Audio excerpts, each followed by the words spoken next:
This is the second video in a series about using social media to share information about COVID-19 safety and vaccines. I'm Julie Sabo, and my colleague Darren Barefoot will be joining me for this video. We're principals at Capulet Communications, and we've been working with nonprofit orgs and specifically public health nonprofits around the world, helping them create social media campaigns to encourage COVID-19 safety and vaccination. In the first video, we covered COVID messaging. So today we're going to be digging into creative. And creative is the word we use to define the concept, words, and images or video that you'll use to post to social media channels. Most of the examples we'll use here are COVID related, but these are principles that you can really take into all of your social media work, no matter the issue area. So let's talk social media principles. Whether you're posting to Facebook, Instagram, TikTok, Twitter, YouTube, Snapchat, or anywhere else, your content is always competing for attention. Think celebrity videos, mainstream media posts, adorable baby photos, music videos, and memes. The job of any social platform algorithm, that's the process that controls what appears in your feed, is to rank and deliver content that each person is most likely to read, watch, or respond to. So the metaphor I like to use here is an iceberg, in that almost all of the content shared on social media doesn't get seen or barely gets seen. The reality of social today is that you either have to pay for attention, also called pay to play, or create genuinely engaging, even remarkable content. So with this context in mind, let's go. Yes, people do go to social media for information, but if you think about how you use social, you'll likely agree that social media is primarily a source for social interaction and entertainment. So it's no surprise that reproducing a PSA, a standard public service announcement, simply doesn't work on social. UNICEF Cambodia understood this with this small map game. The audience began using Facebook Doodle, which is a tool to draw Makara's safe path and to upload their own versions as comments to this post. So just for the translation here, does this path reflect your COVID-19 safety measures too? Let us know in the comments below. Let's help Makara go home safely without contracting COVID-19. And this is the kind of game that we've seen since we were kids. You have a path and you can make different choices. Here you have a choice to social distance, to wear a mask, to wash your hands, to get vaccinated, or you make choices where you encounter COVID.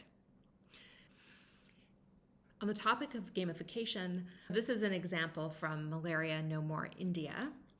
This ad is a simple animated GIF. The mosquito net moves across the baby's crib every quarter of a second, and the game is to try to take a screenshot of the crib when the net is centered over it. This was a piece of creative that was produced as an ad, and the ad was targeted at young moms in India. One thing I want to point out about these two examples is that the execution doesn't require professional video editing or an expensive ad agency. A really good idea is much more important than fancy execution. This is our last example of going beyond a PSA. Darren and I did this with an illustrator who brought the idea to life. The concept here was to produce enough visual interest to stop the scroll long enough for our audience to comprehend the message. And a little bit of visual delight can truly do that. All of this to say, adapt the health information you want to share to the language of social media. And that means, for good or bad, prioritizing interactions and entertainment. Our next tip is to write great copy. And by copy here, we mean the words you choose to accompany the imagery or media. So you want to choose your words carefully and you want to be succinct and thoughtful. This is from an experiment some of our colleagues ran at the WHO. They were testing two versions of copy to accompany this image. This image is admittedly very busy and wouldn't be a choice I'd make, but the focus of this tip is the words. So you can see the first one is long, it's detailed, it has the feeling of a PSA, a public service announcement. And the second one simply asks a rhetorical question. What are the causes of antibiotic resistance? As you can see in the little orange boxes, the performance of the second one with a much shorter text was much better, right? Orders of magnitude better. And we find this all the time. Typically, the shorter text works better.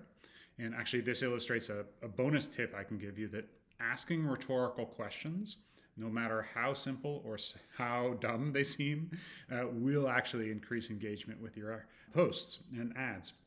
So for example, I was doing some recruitment for a survey, and we discovered that just asking, "Are you in the United States?" significantly increased the response to these ads. On the right-hand side here, you can see both of these ad texts are quite short. The first one reads, "Spreading the word about global health issues from pandemics to new research and more." It's, a little markety, but quite generic. And the second one, it's a statement of intent. Health is the first of all liberties, right? This is a more persuasive statement. It's, again, pithy and succinct. And we can see that one way we commonly measure results when we're running ads is that the cheaper the cost per result, cost per click, or cost per reaching 1,000 people, or these kind of metrics, the better our ad is, because then we can reach more people more affordably. And so you can see here the bottom ad, just with that adjustment of text, performed 3 times as well, or at 1/3 of the cost of the top one. Let's remember that great content serves a purpose. So before we get carried away building animated GIFs in Canva, our tip is to consider your objectives. If your aim is to build awareness about COVID misinformation, then attention-grabbing images could be a great option. But what if you're trying to answer questions or put your community in touch with health experts? Or what if you're trying to host a conversation? Then consider putting your content efforts into an online forum or maybe even a chatbot. I love this example from Girl Effect in India. They created an engaging chatbot called Big Sis, who answers girls' questions about sex and relationships 24/7. They poured their creative energy into creating a personality for Big Sis who feels authentic to adolescents. Users know that they're interacting with the chatbot, and in some ways that actually makes it easy to ask questions that otherwise might feel silly or embarrassing. Big Sis is remarkably engaging and a safe place to get trusted information. So while the focus of today's video is primarily on creative, we still want to think about objectives and ensure that we're using the right platforms for the audience we're trying to reach, and being creative about the ways in which you're communicating with your community so that it is adding value and making an impact. Number 4 in our lineup of tips for creative is localization matters. There are important cultural differences we need to consider when we're making content for diverse audiences. If you watched the messaging video, this is the second time you'll see this principle in play. Social media must be tailored to your audience's unique needs, concerns, and behaviors and barriers. Different communities are responding differently to the pandemic, and our messaging and creative should reflect that. This video I'm going to show you is also available in Spanish, and it does a great job of localizing for the community served by covidlatino.org, a project that provides critical information on COVID-19 vaccines and testing for the Latinx communities across the U.S. They are going to chip you with the vaccine. They will follow you. They will track everything you do. Look, I'm so upset about this. My temperature is 102 degrees.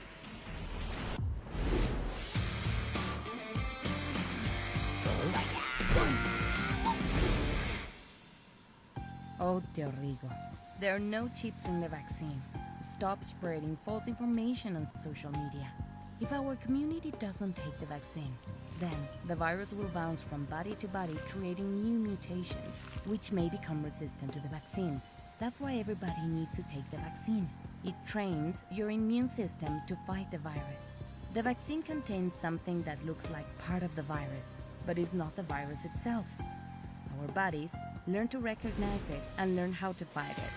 These help our body make something called antibodies that can attack and kill the real virus before it starts to spread. So make sure you go and get vaccinated. Regal, the doctor is right. Stop spreading nonsense. Nobody wants to track you. And if they did, you put everything on the internet already. Put that thing away and come have some frijolitos con nopales. One thing to note about using video is it's really important to either include your own subtitles or allow the social media tool to subtitle it for you. The first is preferable. Last year, Verizon Media did a survey of US consumers and found that 92% of video views are viewed with the sound off on mobile devices. That means that if you're not providing subtitles and you have a video like this one, people are not going to stick around and watch it. So another tip I want to share with you, which may seem obvious, but it's worth restating, is that you should always think mobile first when you're designing content for social media, whatever social channel you're on. We, especially I feel like at larger institutions and organizations, we make the mistake, we're all sitting in offices working at computers at our desks, and so we get in that kind of desktop mindset. But the vast majority of users on social media are on their phone, wherever in the world, right? This slide illustrates, I used Facebook data for this, but illustrates the number of mobile-only users compared to just desktop users. And here we can see that only 15% of people on Facebook use it on the desktop only. The vast majority use it on mobile. Interestingly, I did this same analysis for Egypt, and the numbers are 95% and 5% there, which would be common in many other parts of the world. So just remember, you're trying to get people to stop that scroll as they go by on their social media feeds, right? As they're looking down at their phone. So what are the lessons here? Simple, straightforward imagery tends to work best. Complicated images where it takes a while to process what's happening, or videos that have a long intro, these won't work as effectively typically. Think about what works best for you, and when you are using social media and consuming your feed, and what stops you, and apply some of those lessons to your work. And finally, a tip about video. So making the effort to produce video, which I know can seem like a lot, is definitely worth it. Why? People love video. It's the storytelling medium of today. Search Engine Journal tells us that video posts on Instagram got twice the engagement of other types of posts. And we see here as well that tweets with video attract 10 times more engagements than tweets without video. Engagements being likes or comments or reactions and so forth. So definitely experiment with video, especially if you have an audience with young people in it whose native tools are now like TikTok and Snapchat, right? I think spending time on TikTok, if you don't, and looking at what works there, looking at what's compelling, and also being reassured that most videos on TikTok are informal. They're first person, they're casual, they're shot with an iPhone. There is not a high level of technical sophistication in the videos. They seem authentic. We see here also some research about the rising number of users across popular platforms like TikTok and YouTube. For me, TikTok is the #1 social channel of the moment, especially amongst young people, in terms of what's growing fastest and where the most attention is flowing. It's TikTok. Hi, Alright, let's talk about the COVID vaccine and where things stand today. First of all, where did this vaccine come from? There's been about a decade of research on coronavirus vaccines, which seems weird because COVID is new, but we've actually been learning how to fight similar viruses for a while. So when COVID hit, we had tons of research ready to rock. Researchers started creating vaccines in January of 2020, and with lots of global cooperation, the genome for the virus was identified 10 days after the first reported case, which allowed for the vaccine to be developed really fast. So it was tested and tested and tested on hundreds of thousands of people from different backgrounds from all over the world and was found to be safe and effective. So fast forward to today, the COVID-19 vaccine is now widely available, and we know a lot about it. We know that it typically takes 2 weeks after vaccination for the body to build immunity against the virus that causes COVID-19. We know that although you can catch the virus after you've been vaccinated, your risk is greatly reduced. And more importantly, the vaccines are nearly 100% effective at preventing hospitalization and death from COVID-19. And it's not just you. When someone chooses to get vaccinated, they're not only protecting themselves, but also their family and their community. The sooner we all get vaccinated, the sooner things can get back to normal. You have control over your life. Make the choice to protect you and your family. So explore video as a means of connecting with your audience. See what you can do just with yourself and the camera on your phone. So there you have it, Darren and my top 6 tips for creative on social media. I hope you can use some of these lessons in your work, and also that you found some inspiration for trying some new creative ideas. I hope you'll join us next time when we tackle the topic of digital ad fundamentals. See you then, and thanks for listening.